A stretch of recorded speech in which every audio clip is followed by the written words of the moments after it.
Some time ago that the NSSN can play a vital role, not only in the industrial field, but also in the political field. And in fact, I think at some stage we should recognise or regard TUSC as the political wing of the National Shop Cheese Network.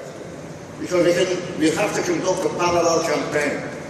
Because sometimes I feel I'm living in a parallel universe. I observe councillors put their hands up in industrial meetings against the cuts, and then going into the council chamber and voting for the same cuts. We've got a peculiar situation in Liverpool, for instance, where Mayor Anderson, an old colleague of ours, militant supporter in the roaring 70s and 80s, who's now done a double flip and is the greatest advocate of cuts and neoliberalism that the world has ever seen. This is a guy who is top of the league for the cuts.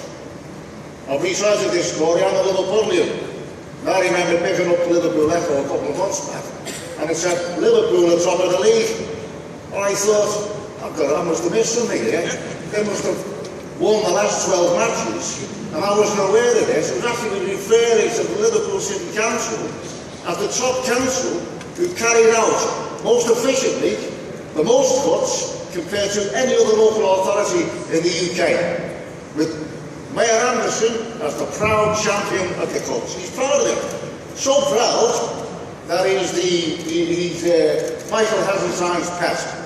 He gave Michael Hasseltine, the bloke who slashed 120 million from Liverpool's budget between 79 and 83, he gave them the freedom of the city. Unison at his conference last week, who did he invite to open the conference? Mayor Anderson. I picked up the Liverpool Echo a couple of nights later, and we got the TUSC battle bus.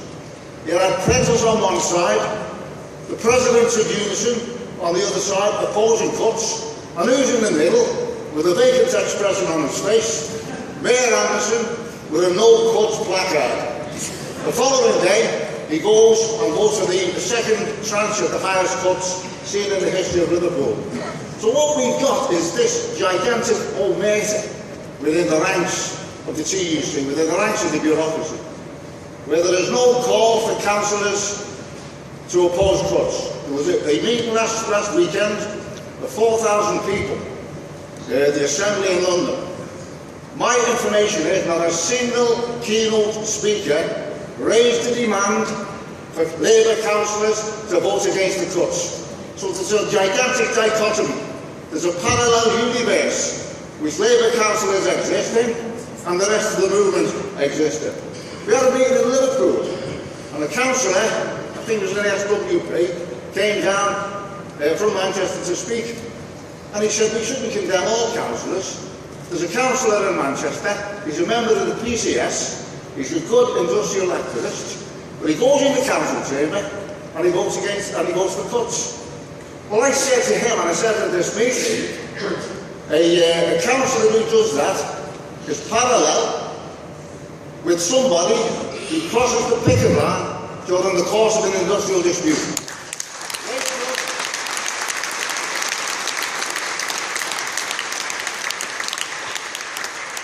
A Unite councillor over the water in Whittle, he squirms with embarrassment when he meets me. I said, Joe, when are you going to vote against the cut? You're a Unite member. You have a responsibility to carry out Unite policy. He said, Tony, you've got to look at the big picture. I said, he's talking about the Titanic. Because that's where you're going to end up, Joe. And I think in the NSSN now has to conduct a campaign in the broad levels of every trade union to put pressure on these councillors. There are 6 Labour councillors out of 6,500 who voted against the cuts. That is an absolute obscenity. I went up to Lenny McCluskey, for instance, when I stood as mayor. We had an excellent debate earlier on in the workshop, but I was standing for mayor. Lenny is obviously torn, an old mate of mine. I said, Len, I'm standing for the mayor, which way are you going to vote? He said, I'm going to vote for you, of course, but don't tell anyone. So you've got this split personality, and it's our job, because there's no doubt there's a growing feeling of anger amongst the rank and file of the trade union movement, constantly running into the bureaucracy We can develop and give confidence to that rank and file movement, and we can through the NSSN. We can put pressure on Labour, and we put pressure on these councillors.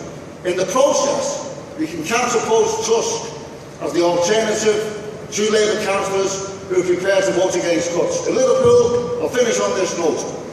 Around me and David Nellis reported that TUSC, next time around, are going to field the highest number of candidates in the history of TUSC. In Liverpool, we've just produced 10,000 quality leaflets aimed at the activists, persuading people to stand for TUSC. TUSC is the future, and I think this NSSN can play a vital role in ensuring that we raise the whole profile of TUSC and attack Labour councillors who are stabbing the working class in the back.